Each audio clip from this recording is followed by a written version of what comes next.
No aniversário de 30 anos da esposa, num restaurante de luxo, a sogra deu os papéis do divórcio, um presente da família. O marido gravou a reação dela para se divertir. Ela agradeceu, assinou na hora e foi embora. Eles não faziam ideia do que ela já havia descoberto. O ar do restaurante sofisticado parecia denso, carregado com o perfume caro das flores de mesa e a expectativa silenciosa que precede grandes eventos. Para Paula, aquela noite deveria ser a celebração de sua chegada aos 30 anos, um marco que ela esperava que trouxesse consigo uma nova fase de aceitação e paz. Sentada na cadeira de veludo vermelho, ela ajeitou o vestido simples, mas elegante, que escolhera com tanto cuidado, sentindo-se um peixe fora d'água naquele aquário de luxo.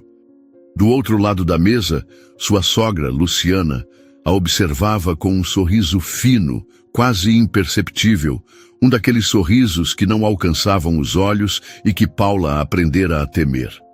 Ao lado dela, Carlos, o sogro, mantinha uma postura de neutralidade cúmplice, um homem que há muito havia abdicado de sua voz em favor da esposa.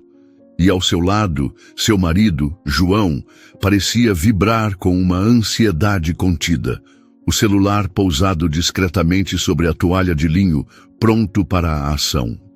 A atmosfera era uma teia de aranha tecida com fios de cordialidade falsa, e uma tensão que Paula sentia na pele, mas que em sua eterna esperança atribuía à formalidade da ocasião. Ela ainda não sabia, mas aquela noite não seria sobre celebração.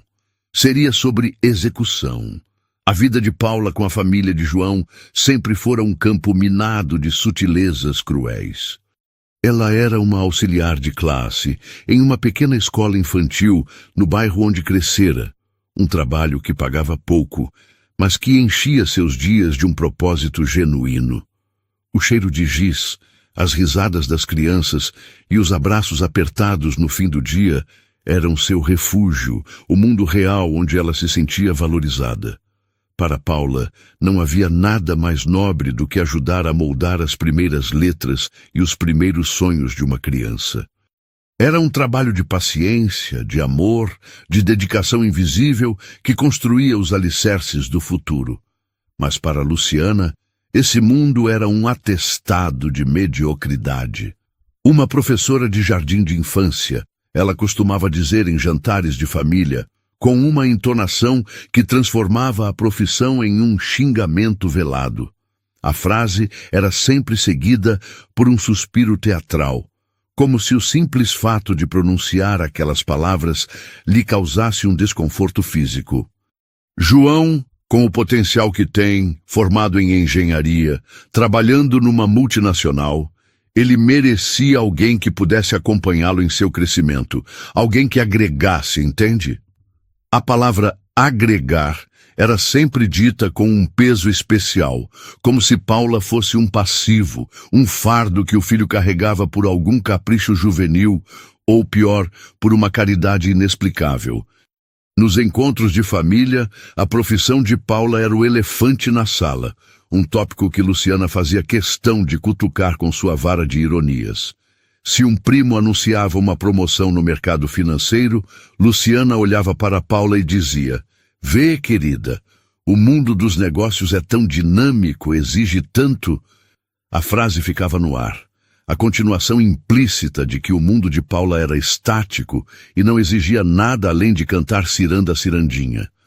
Se uma prima recém-casada contava sobre as viagens internacionais que fazia com o marido executivo, a sogra comentava: "Que maravilha poder ampliar os horizontes, conhecer outras culturas.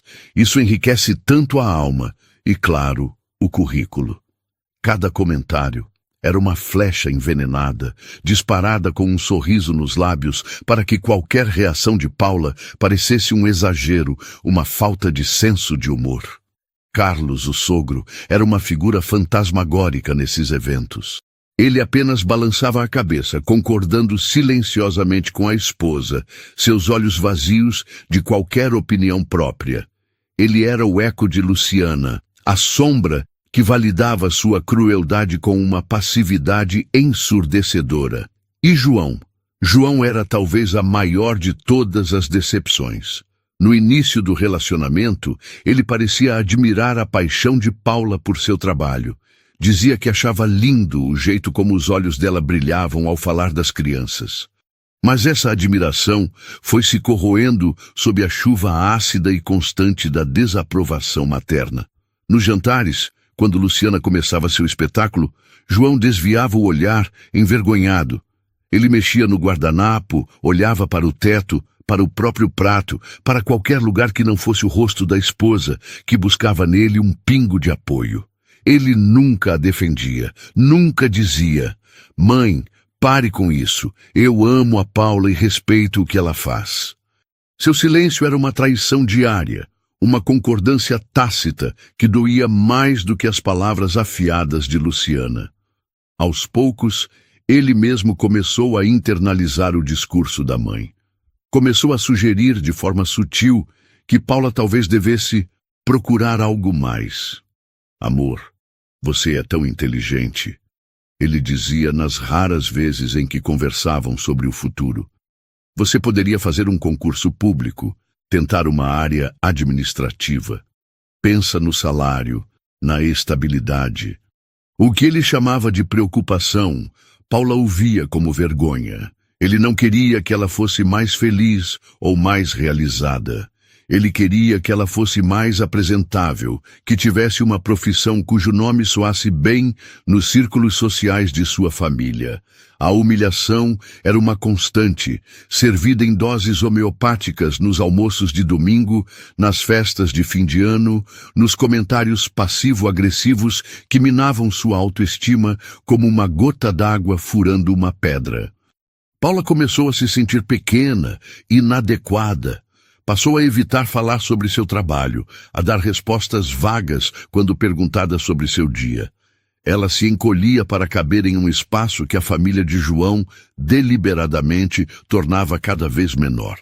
A alegria que sentia na escolinha era ofuscada pela ansiedade que sentia ao chegar em casa. O amor que sentia por João era constantemente testado pela cumplicidade dele na sua desvalorização. Ela vivia em um estado de alerta permanente, tentando antecipar o próximo ataque, a próxima piada, o próximo suspiro de desdém. E em meio a tudo isso, ela se sentia profundamente sozinha, presa em uma teia familiar que parecia determinada a consumi-la por completo, deixando para trás apenas uma casca vazia que atendesse às expectativas de Luciana. Aquele jantar de aniversário, naquele restaurante caro, era apenas o ápice de um longo e meticuloso processo de demolição. Cansada de ser o alvo das piadas e do desprezo silencioso, Paula tomou uma decisão que mudaria o curso de sua vida, embora não da forma que ela imaginava. Se o problema era sua falta de nível, ela o elevaria. Juntou as economias que guardava para uma emergência, sacrificou suas poucas horas de descanso e matriculou-se em um curso noturno de pedagogia em uma universidade particular. Não era a USP ou a Unicamp que Luciana tanto idolatrava, mas era um passo. Era um sonho antigo, uma forma de validar sua paixão e, quem sabe, alcançar um novo patamar profissional que finalmente silenciaria as críticas. As noites se tornaram uma maratona de ônibus lotados, aulas densas e madrugadas debruçadas sobre livros, com o cheiro de café velho impregnado em seus cabelos e a exaustão pesando em seus ombros. Ela chegava em casa depois das 11, com o corpo moído, mas com uma centelha de esperança no peito. Cada conceito aprendido, cada trabalho entregue, cada nota alta no boletim era uma pequena vitória pessoal, um tijolo que ela colocava na construção de sua nova identidade. Quando finalmente criou coragem para contar a novidade à família do marido, durante um almoço de domingo, esperando um pingo de reconhecimento, a reação de Luciana foi um balde de gelo. "Faculdade à noite? Ah, querida, que esforço!" lhe disse ela, com um tom de falsa compaixão, enquanto cortava seu filé mignon com precisão cirúrgica. Mas você sabe que o mercado é competitivo. Um diploma desses hoje em dia não garante nada. É só um papel na parede. Ela fez uma pausa, limpou os lábios com o guardanapo de tecido e continuou, olhando para João. O que o seu marido precisa, e o que toda família de bem espera, é de uma esposa com um círculo social elevado, com contatos, com um sobrenome que abra portas. Não com um canudo de uma faculdade qualquer de periferia. A palavra periferia foi dita com um nojo contido, como se fosse algo sujo. Cada palavra era um golpe, desferido com a precisão de quem sabe exatamente onde dói. Aquele esforço monumental, que para Paula era um ato de coragem e superação, era reduzido a nada, a uma tentativa patética de se encaixar em um mundo que, segundo Luciana, jamais a aceitaria. João, mais uma vez, permaneceu em silêncio, o olhar fixo em seu prato, como se a comida fosse a coisa mais interessante do mundo. Naquele momento, Paula entendeu que não importava o que ela fizesse, não importava se ela se tornasse a melhor pedagoga do país, se ganhasse um prêmio Nobel. Para Luciana, ela sempre seria a garota simples do bairro errado, a mulher que não era boa o suficiente para seu filho precioso. A luta não era para ser aceita, a luta era para sobreviver àquela rejeição constante. E a energia para lutar estava se esvaindo. Apesar do desencorajamento brutal de Luciana, Paula persistiu. A faculdade, que antes era uma ponte para a aceitação, transformou-se em uma fortaleza pessoal. As palavras da sogra, em vez de a destruírem, acenderam nela uma teimosia feroz, uma determinação silenciosa de provar, não mais para eles, mas para si mesma, que era capaz. As noites continuaram sendo uma maratona de exaustão e aprendizado. Ela se tornou uma figura conhecida pelos motoristas da linha de ônibus que a levava para casa. A moça dos livros que cochilava com a cabeça encostada na janela fria e suada do coletivo. Em sala de aula, ela absorvia cada palavra dos professores, participava dos debates com uma paixão que impressionava os colegas, muitos deles jovens que ainda não entendiam o peso de uma segunda chance. Paula não estava ali por obrigação ou para cumprir um rito de passagem. Estava ali para reconquistar um pedaço de si mesma que a família de João tentava arrancar à força. Seus trabalhos acadêmicos, que mesclavam a teoria de Piaget e Vygotsky com a experiência prática e visceral do chão de uma creche, recebiam elogios constantes. "Você tem uma sensibilidade rara, Paula", disse-lhe uma professora após a apresentação de um seminário. "Você não apenas entende a teoria, você a sente. Nunca perca isso."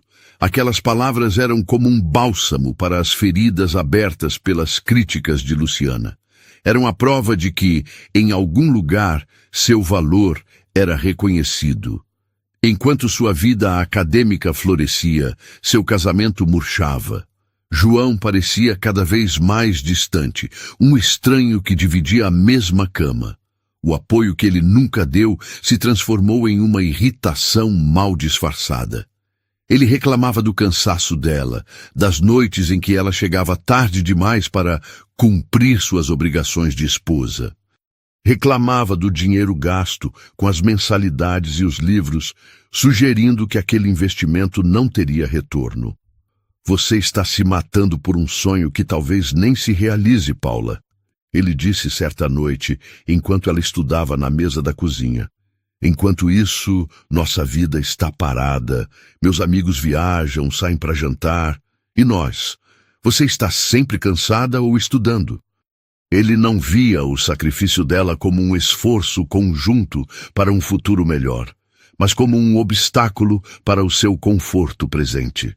A cumplicidade que um dia existiu entre eles havia se dissolvido, substituída por um ressentimento que pairava no ar como uma névoa tóxica. Paula percebeu com uma dor surda no peito que estava lutando em duas frentes. contra a hostilidade aberta de sua sogra e contra a indiferença corrosiva de seu marido. O ambiente na escola infantil, que sempre fora seu porto seguro, também começou a mudar.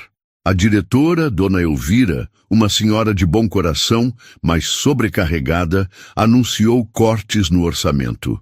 As turmas ficaram mais cheias, os materiais mais escassos. O trabalho de Paula, que já era exigente, tornou-se hercúleo. Ela se desdobrava para dar atenção a 25 crianças pequenas, limpando narizes, mediando disputas por brinquedos, contando histórias e ainda tentando aplicar as novas técnicas pedagógicas que aprendia na faculdade.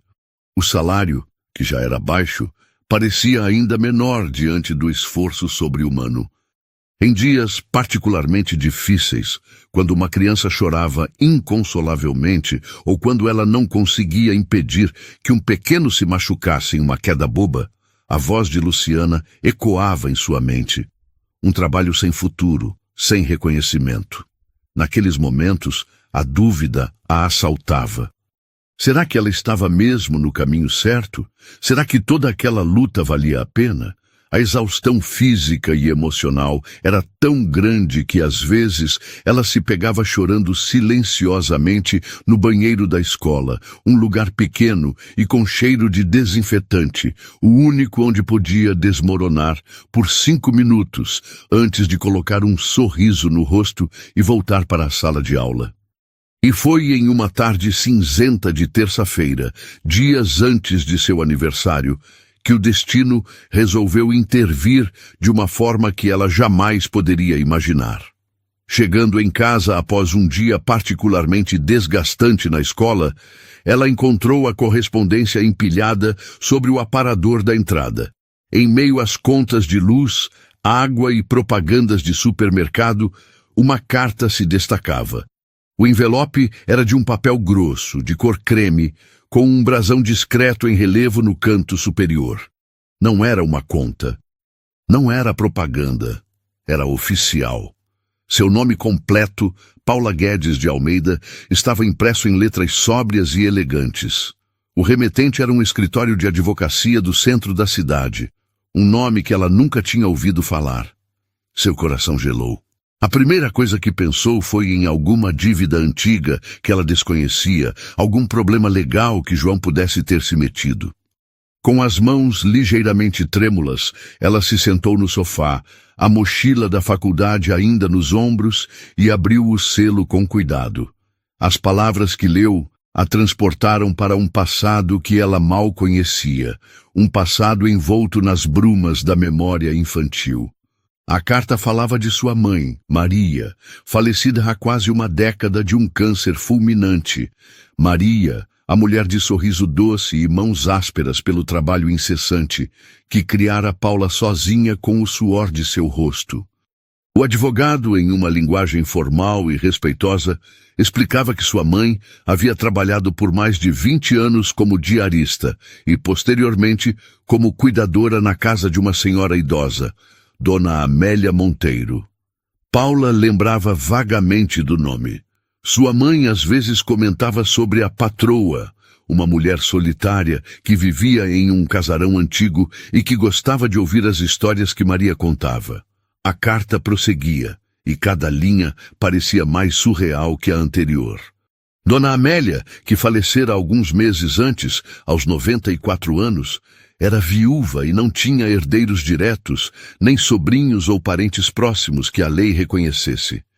Em um testamento lavrado anos antes de sua morte, um documento que o advogado anexara em cópia, a idosa senhora havia deixado uma parte significativa de seus bens para a única pessoa que, segundo suas próprias palavras no documento, lhe demonstrara lealdade, afeto e cuidado em seus anos de solidão e esquecimento.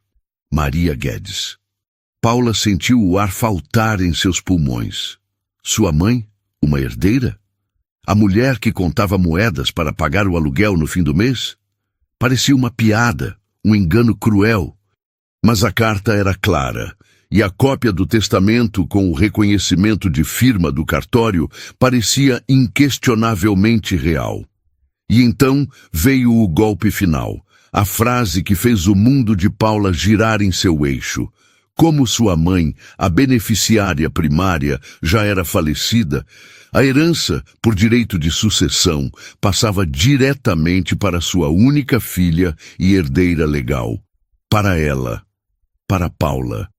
O choque foi tão intenso que Paula precisou se levantar e andar em círculos pela pequena sala, a carta tremendo em suas mãos. Ela releu o documento 3, 4, 5 vezes. A herança não era uma quantia simbólica, um agrado. A lista de bens anexada pelo advogado era vertiginosa.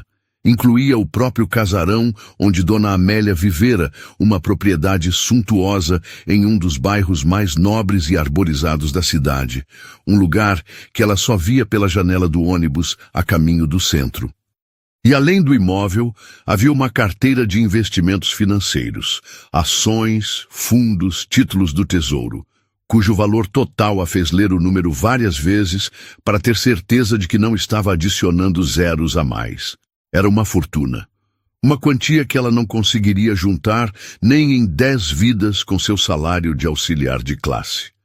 Naquele instante, sentada no sofá gasto de seu apartamento alugado, com o mundo girando ao seu redor, Paula sentiu algo que não sentia há muito tempo. Poder. Não o poder arrogante do dinheiro que Luciana tanto idolatrava, mas o poder silencioso e profundo da escolha. O poder da independência. Pela primeira vez em anos, ela vislumbrou um futuro onde não precisaria da aprovação de ninguém, onde sua felicidade não dependeria de ser aceita por uma família que a via como inferior. Ela poderia sair daquele apartamento, poderia terminar sua faculdade sem se preocupar com as mensalidades. Poderia pedir demissão da escola e abrir seu próprio negócio, talvez uma pequena creche com o método pedagógico em que tanto acreditava. Poderia viajar, conhecer o mundo. Poderia se divorciar de João. A última ideia a atingiu com a força de um raio. Ela poderia simplesmente ir embora. Uma onda de clareza fria e cortante a invadiu. Ela guardaria aquele segredo. Não contaria a João nem a ninguém. A revelação seria sua carta na manga, seu trunfo, a armadura que a protegeria no campo de batalha que se aproximava. Ela sentia, com uma intuição visceral, que o jantar de seu aniversário, que Luciana estava planejando com tanto afinco, não seria uma celebração. Seria um julgamento, e pela primeira vez ela iria para um julgamento segurando não apenas a verdade, mas também a chave para sua própria liberdade. Os dias que se seguiram à revelação da herança foram os mais surreais da vida de Paula. Ela se movia pelo mundo como se estivesse em um sonho, executando suas tarefas diárias no piloto automático, enquanto sua mente fervilhava com a magnitude do que havia acontecido.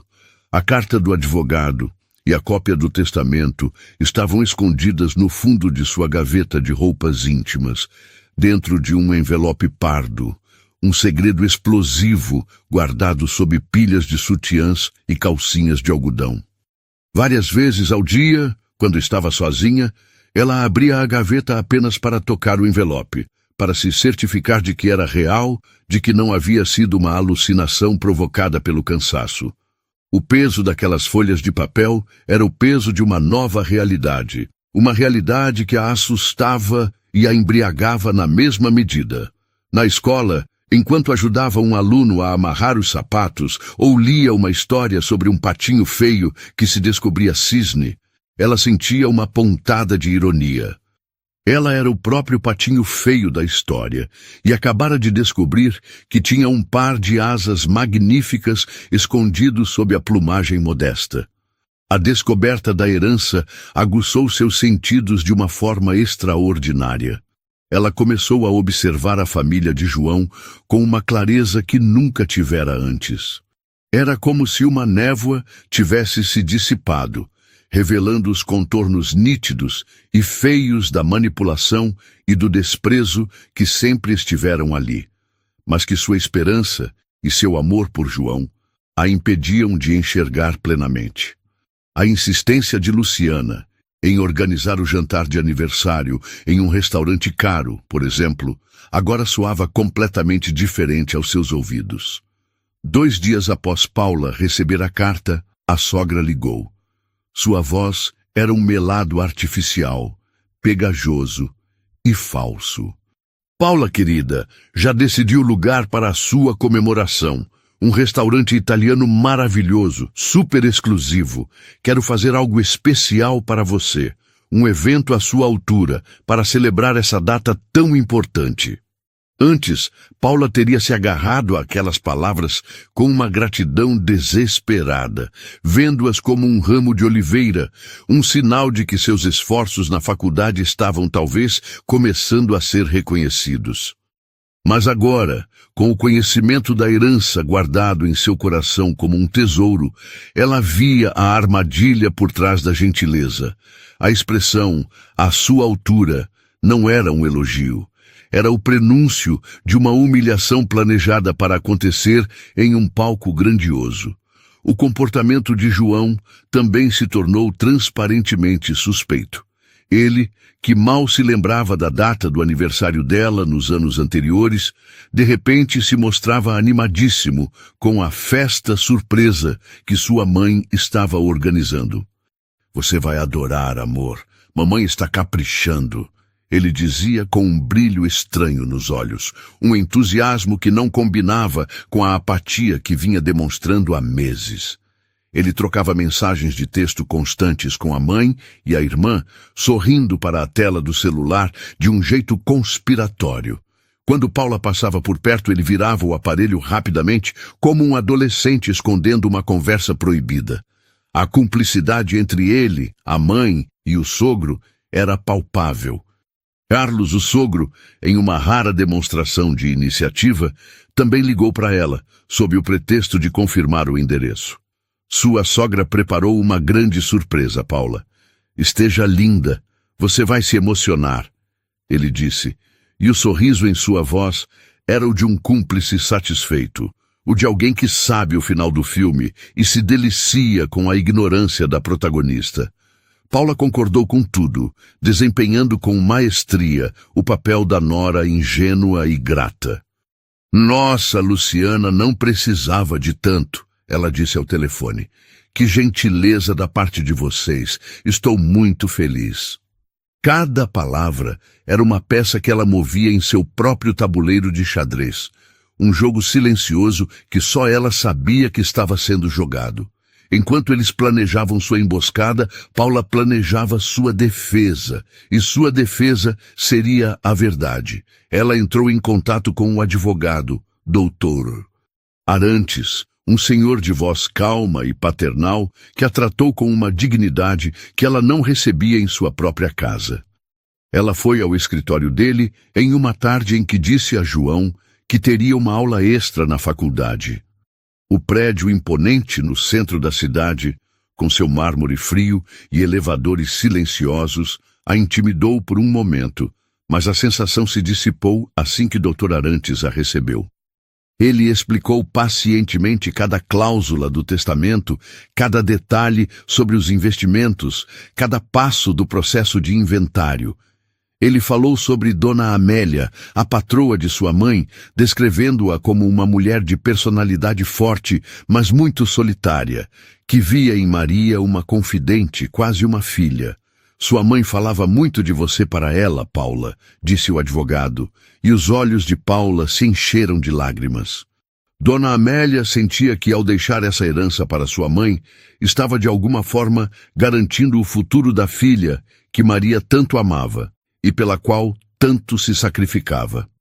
Naquele momento, a herança deixou de ser apenas dinheiro e propriedades. Tornou-se um legado de amor, um elo final e poderoso com a mãe que ela perdera tão cedo. Ao sair do escritório, com cópias autenticadas dos documentos mais importantes guardadas em sua bolsa, Paula se sentia outra mulher. A validação que ela buscara por tanto tempo na família de João e que lhe fora negada com tanta crueldade, viera de uma fonte inesperada, do afeto póstumo de uma estranha e do amor eterno de sua mãe.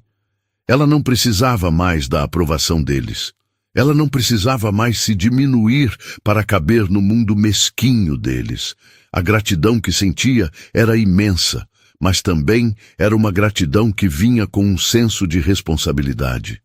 Ela honraria a memória de sua mãe e a generosidade de Dona Amélia, vivendo uma vida plena, uma vida livre da toxicidade que quase a consumira. O plano para o jantar de aniversário começou a se formar em sua mente, não como um ato de vingança, mas como um ato de libertação. Ela não iria para a guerra, iria para a sua declaração de independência. Nos dias que antecederam a festa, Paula se preparou como uma atriz se prepara para o papel de sua vida. Ela continuou sua rotina, foi para a escola, para a faculdade, cuidou da casa. Mas por dentro, ela estava em um estado de calma e foco absolutos. Ela observava João com uma distância quase clínica, notando como ele evitava seu olhar, como seus toques eram protocolares, desprovidos de qualquer afeto genuíno. Ele estava apenas cumprindo um papel, esperando o momento de dar o golpe final. A ironia era que ela também estava atuando, e sua performance era infinitamente mais convincente. Na véspera de seu aniversário, ele a abraçou na cama. Um abraço que pareceu ensaiado. "Amanhã será um dia inesquecível, meu amor", ele sussurrou em seu ouvido. "Sim, será", ela respondeu, com o rosto afundado no peito dele, para que ele não visse o sorriso determinado que se formou em seus lábios. Ele pensava que estava se despedindo da esposa pobre e sem futuro. Mal sabia ele que estava se despedindo de uma mulher que em poucas horas se tornaria mais rica e poderosa do que ele jamais sonhara ser. A contagem regressiva para a noite do acerto de contas havia começado, e Paula, pela primeira vez, sentia que tinha o controle total do roteiro. O presente que Luciana havia preparado com tanto esmero seria, de fato, o marco de uma nova vida para Paula. Mas o resultado final seria muito diferente do que a sogra havia planejado em seus sonhos mais maldosos. A noite do 30º aniversário de Paula chegou com um céu de veludo escuro, salpicado de estrelas indiferentes ao drama que estava prestes a se desenrolar na terra. Paula se arrumou com um cuidado ritualístico, uma calma que era a antítese da tempestade que se formava no horizonte de sua vida. Ela escolheu um vestido preto, de corte simples e tecido fluido, que comprara em uma liquidação meses antes. Não era uma peça de grife, mas em seu corpo, transformado pela nova autoconfiança, ele adquiria uma elegância discreta e poderosa. Ela prendeu os cabelos em um coque baixo, deixando alguns fios soltos para emoldurar o rosto. E aplicou uma maquiagem leve, apenas um batom vermelho escuro, como um ponto de coragem em seus lábios. Ao se olhar no espelho do quarto, ela não viu a moça cansada e insegura de semanas atrás.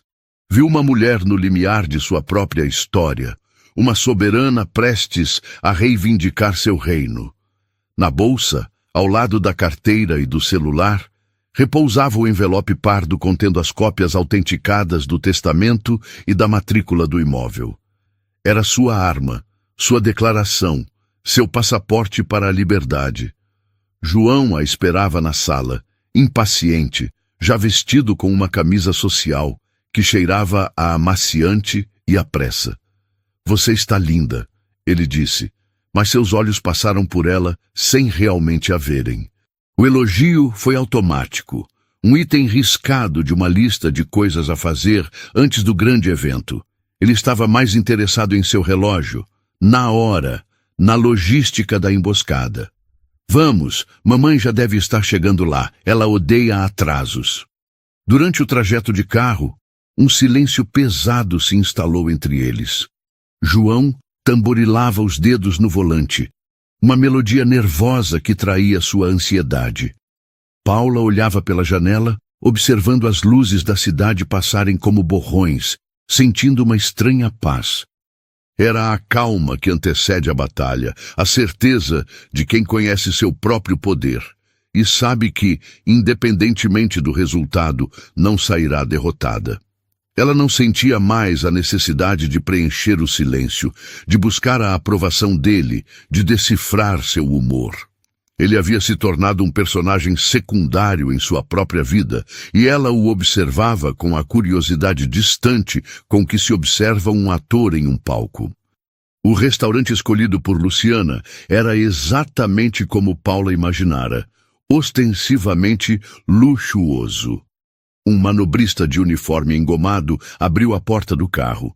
O interior era um santuário de bom gosto duvidoso, com lustres de cristal que pendiam baixos demais, arranjos de flores que pareciam gritar sua importância e um burburinho de conversas abafadas pelo carpete grosso. Luciana e Carlos já estavam à mesa, uma mesa proeminente, escolhida a dedo para ter a máxima visibilidade. Luciana se levantou para recebê-los, vestida em um tailleur de seda crua que provavelmente custava mais do que o salário anual de Paula. Ela deu 2 beijos no ar, um de cada lado do rosto de Paula, o perfume forte invadindo suas narinas. "Querida, feliz aniversário, você está adequada", disse ela, o elogio finalizado com uma avaliação rápida que ia dos sapatos ao cabelo, deixando claro que adequada era o máximo que se podia esperar. Carlos apenas acenou com a cabeça, um sorriso vago no rosto, já se servindo de uma taça de vinho tinto.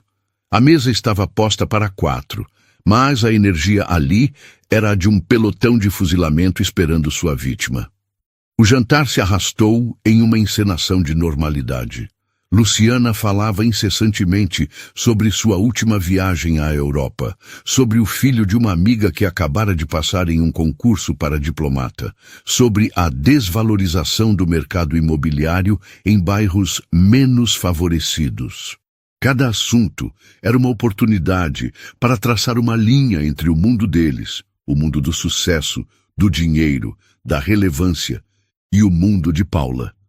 Ela fazia perguntas a Paula sobre a faculdade, mas não esperava pelas respostas, interrompendo-a para contar uma anedota ou para chamar o garçom. Era uma performance, um monólogo projetado para reafirmar o status e diminuir Paula antes do golpe de misericórdia. Paula, por sua vez, comia lentamente, saboreando a comida cara que, em breve, ela poderia comprar quando quisesse. Ela respondia às perguntas com monossílabos, sorrindo serenamente, uma calma que começou a perturbar o roteiro de Luciana. A sogra esperava uma nora ansiosa, tagarela, desesperada por aprovação. Em vez disso, encontrou uma esfinge, uma mulher tranquila e observadora que parecia estar se divertindo com o espetáculo. João estava visivelmente tenso. Ele bebia seu vinho rápido demais e seu celular, que ele colocara discretamente ao lado do prato, piscava com notificações que ele lia de soslaio. Ele era um péssimo ator, sua culpa e ansiedade transbordando em cada gesto. Ele tentava puxar assuntos triviais, sobre futebol, sobre o trânsito, mas suas palavras morriam no ar, engolidas pela tensão que emanava de sua mãe. Ele era um fantoche no teatro de Luciana, e os fios estavam começando a ficar visíveis demais. Em um determinado momento, quando Luciana descrevia com detalhes a suíte presidencial do hotel em que ficara em Paris, Paula sentiu um impulso de pena por João. Ele havia trocado a chance de um amor genuíno e de uma parceria real pela aprovação de uma mãe que o via mais como um projeto de sucesso do que como um filho. Ele estava tão aprisionado naquela teia quanto ela, com a diferença de que ele acreditava que sua prisão era um palácio. Finalmente, após o prato principal ser retirado, Luciana sinalizou para o garçom. Era a hora.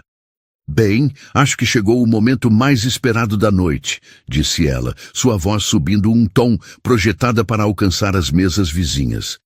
"O presente de Paula." Ela sorriu, um sorriso largo e predatório, e seus olhos brilharam. Carlos se ajeitou na cadeira, ajeitando o nó da gravata, como um espectador se preparando para o clímax. E João, o diretor amador daquela tragédia, pegou seu celular. Ele não tentou mais disfarçar.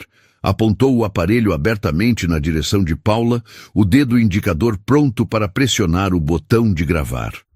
A luz vermelha discreta que indicaria a gravação ainda não estava acesa, mas a intenção era clara como o cristal do lustre acima de suas cabeças. Ele queria capturar o momento exato em que o mundo de Paula desmoronasse. Queria o close-up de seu rosto se contorcendo em dor e humilhação. Queria a trilha sonora de seus soluços. Com um gesto teatral, Luciana tirou de sua bolsa de grife um envelope retangular, de um papel perolado que cintilava sob a luz do restaurante. Era elegante, caro e completamente desprovido de qualquer calor humano.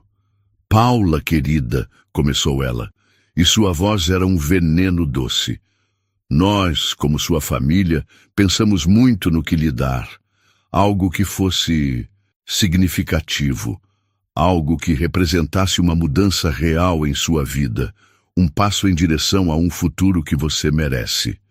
Ela deslizou o envelope pela toalha de linho branco, fazendo-o parar exatamente em frente a Paula. O silêncio na mesa era absoluto.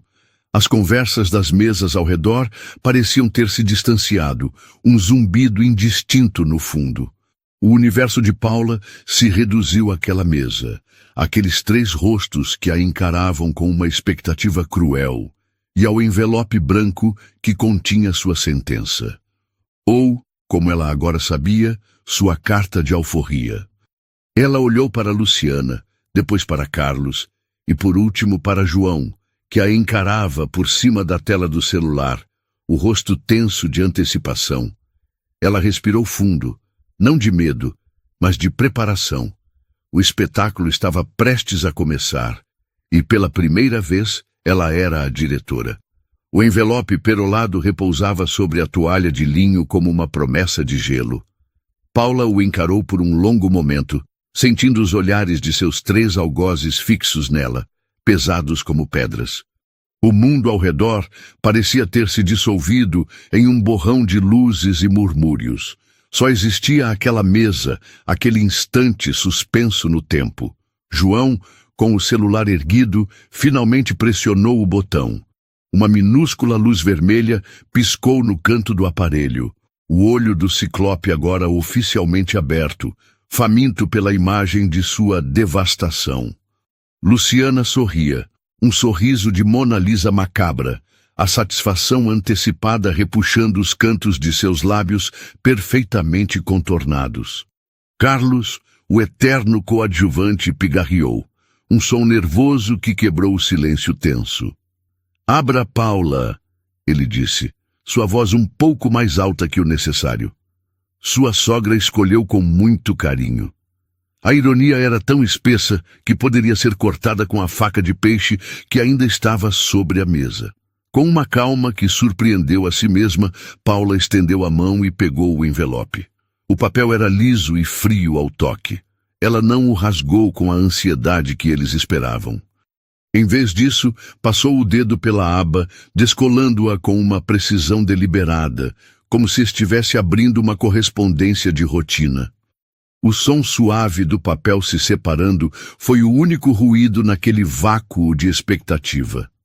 De dentro, ela puxou um maço de folhas dobradas. O papel era diferente, mais comum, o tipo usado em escritórios. No topo da primeira página, em negrito, o cabeçalho de um conhecido escritório de advocacia especializado em direito de família saltou a seus olhos. E logo abaixo, as palavras que deveriam ser sua ruína: petição de divórcio litigioso. Seu cérebro registrou a informação sem choque, sem pânico. Era exatamente o que ela esperava. Apenas a palavra litigioso adicionava uma camada extra de crueldade. Eles não queriam um divórcio amigável, queriam uma briga, uma guerra, para subjugá-la ainda mais. Ela folheou os documentos lentamente, página por página. A petição, redigida em um jargão legal e impessoal, citava diferenças irreconciliáveis e incompatibilidade de projetos de vida. Havia uma cláusula sobre a partilha de bens que era comicamente simples, já que o apartamento era alugado e o carro financiado no nome de João. E no final, a linha pontilhada para sua assinatura, um espaço em branco esperando para selar seu destino de acordo com o roteiro deles. Enquanto lia, ela podia sentir a impaciência crescendo na mesa. Aquela calma não era a reação que eles haviam ensaiado. Onde estavam as lágrimas? Onde estava a súplica? O não, João, por favor, não faça isso. Onde estava o drama que faria o vídeo de João viralizar no grupo da família? E então, querida, a voz de Luciana cortou o ar, afiada como um estilete. Não vai dizer nada? Ficou sem palavras com a nossa generosidade? O sarcasmo era explícito agora. A performance da nora grata havia acabado. Paula levantou os olhos dos papéis. Ela não olhou para Luciana. Olhou diretamente para João, para o homem que um dia amara, que agora a filmava com a frieza de um documentarista da vida selvagem, registrando o abate de uma presa. Em seus olhos, ela não viu ódio nem tristeza. Viu apenas um vazio, a constatação final de que o homem com quem se casara não existia mais, se é que um dia existira. E então algo extraordinário aconteceu. Em vez de chorar, Paula sorriu. Não um sorriso forçado ou amargo, mas um sorriso genuíno, sereno, quase divertido, que iluminou seu rosto e confundiu completamente seus adversários. Uma caneta, disse ela, sua voz clara e firme. Vocês pensaram em tudo, imagino. Luciana, pega de surpresa, hesitou por um instante. Depois, como se retomasse o controle, tirou de sua bolsa uma caneta de grife, pesada e dourada, e a colocou sobre a mesa com um clique seco. Claro, querida, para facilitar as coisas. Paula pegou a caneta. O metal era frio e pesado em sua mão. Ela posicionou os papéis sobre a mesa, encontrou a última página, a da assinatura, e sob os olhares atônitos de Luciana, Carlos e João, assinou seu nome com uma caligrafia fluida e elegante. Paula Guedes de Almeida. O traço final foi um floreio de pura e inegável liberdade. Ela não hesitou, não tremeu. Foi o autógrafo mais importante de sua vida. Ela empurrou os papéis assinados de volta para o centro da mesa. O celular de João vacilou em sua mão, a imagem tremendo por um segundo. A testa de Luciana se franziu em uma expressão de completa perplexidade. Aquilo não estava no roteiro. A vítima não estava se comportando como vítima. Obrigada, disse Paula. E sua voz ressoou com uma sinceridade que os deixou ainda mais desorientados. Este é, sem a menor sombra de dúvida, o melhor e mais libertador presente de aniversário que eu já ganhei em toda a minha vida. O queixo de Luciana caiu. Literalmente. Sua boca se abriu em um pequeno O de choque, a máscara de arrogância se estilhaçando em 1000 pedaços. Carlos piscou várias vezes, como se tentasse ajustar o foco de uma cena que não fazia sentido. João baixou o celular, esquecendo-se completamente de sua gravação. O quê? Ele balbuciou, a palavra saindo como um sopro. Você está assinando? Assim? Sem discutir? Discutir o quê, João? Ela respondeu, e pela primeira vez havia um toque de aço em sua voz. Que vocês são cruéis, que planejaram me humilhar publicamente no meu aniversário, que você é um covarde que se esconde atrás da saia da sua mãe. Não há nada para discutir, apenas para constatar e para agradecer. Vocês me deram a minha liberdade de bandeja. E então, antes que eles pudessem se recuperar do primeiro choque, Paula desferiu o segundo, o golpe de mestre que ela guardara com tanto cuidado. Com a mesma calma deliberada, ela se inclinou, abriu sua bolsa e tirou de dentro o envelope pardo. Ele parecia modesto, quase pobre, em comparação com o envelope perolado de Luciana, mas continha um poder infinitamente maior. Ela o colocou sobre a mesa, ao lado dos papéis do divórcio. Já que estamos em uma noite de presentes que mudam vidas e de grandes revelações, começou ela, e sua voz agora tinha um timbre de autoridade que fez todos na mesa se encolherem. Eu também tenho uma novidade para compartilhar com vocês. Ela fez uma pausa, olhando ao redor. As mesas vizinhas, que antes apenas observavam com curiosidade, agora estavam em silêncio, completamente cativadas pelo drama.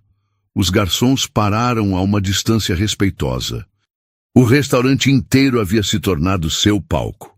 Alguns dias atrás, ela continuou olhando diretamente nos olhos de Luciana. Eu descobri que a vida, às vezes, tem um senso de justiça poético e maravilhoso. Descobri que a bondade e a lealdade da minha mãe, qualidades que vocês nunca souberam valorizar e que sempre foram motivo de desprezo para vocês, foram recompensadas de uma forma que vocês, em sua obsessão por status e dinheiro, jamais poderiam conceber. Ela abriu o envelope pardo e tirou de dentro a cópia do testamento. Ela desdobrou o documento e o alisou sobre a mesa. Eu recebi uma herança, anunciou ela, e as palavras soaram como um trovão no silêncio do restaurante.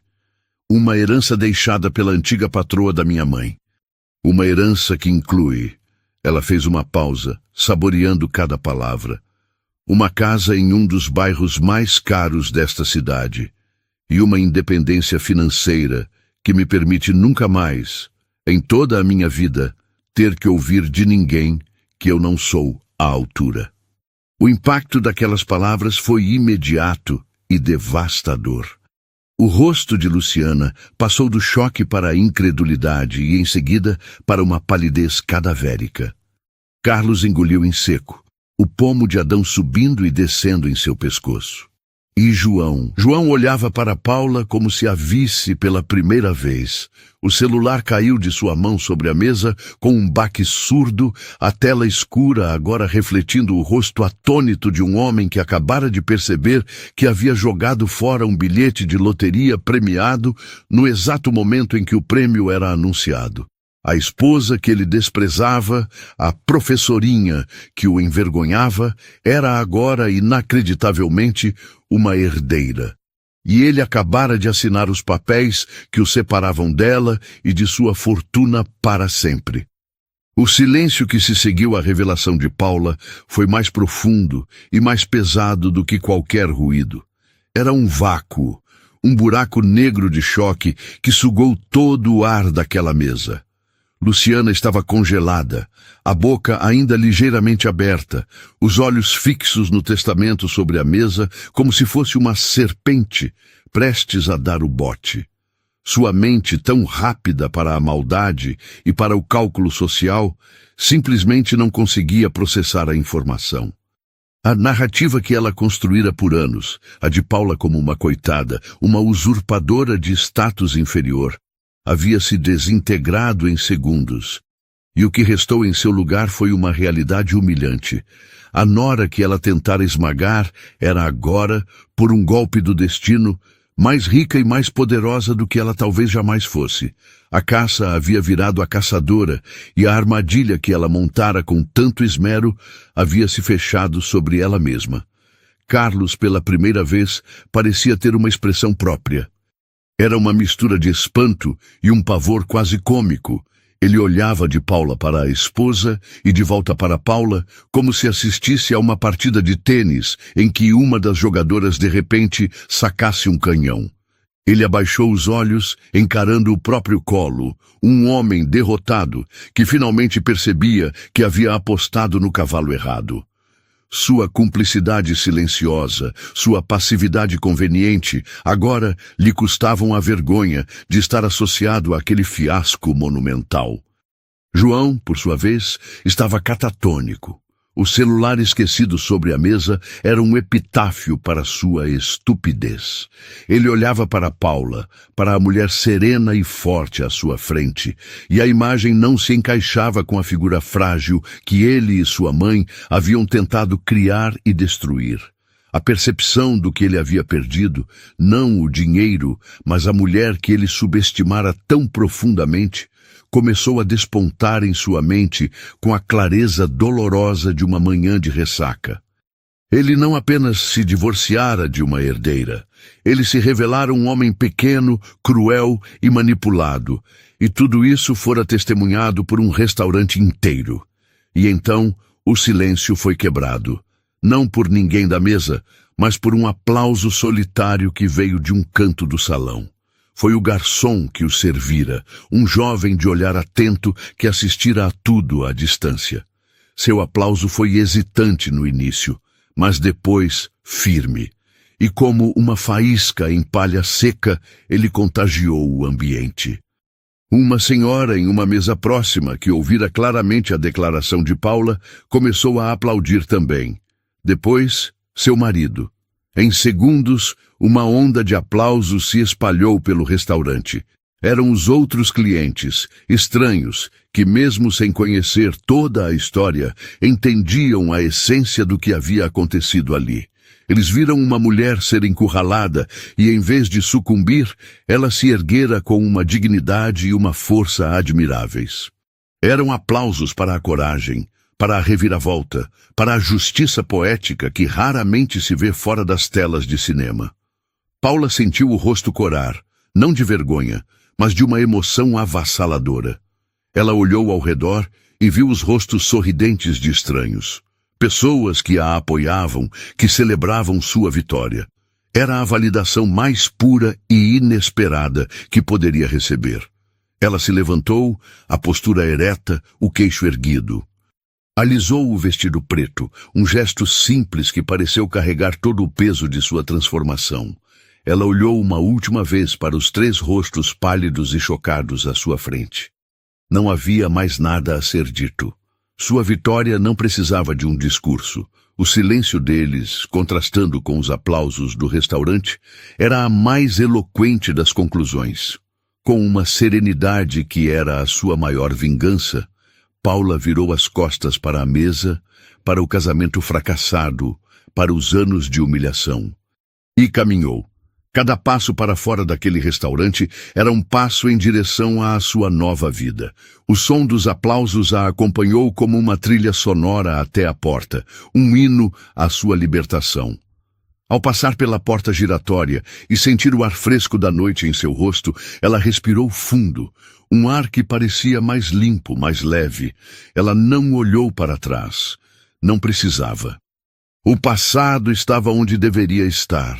Atrás dela, reduzido a uma memória de uma peça teatral mal ensaiada em que os vilões acabaram se tornando os palhaços.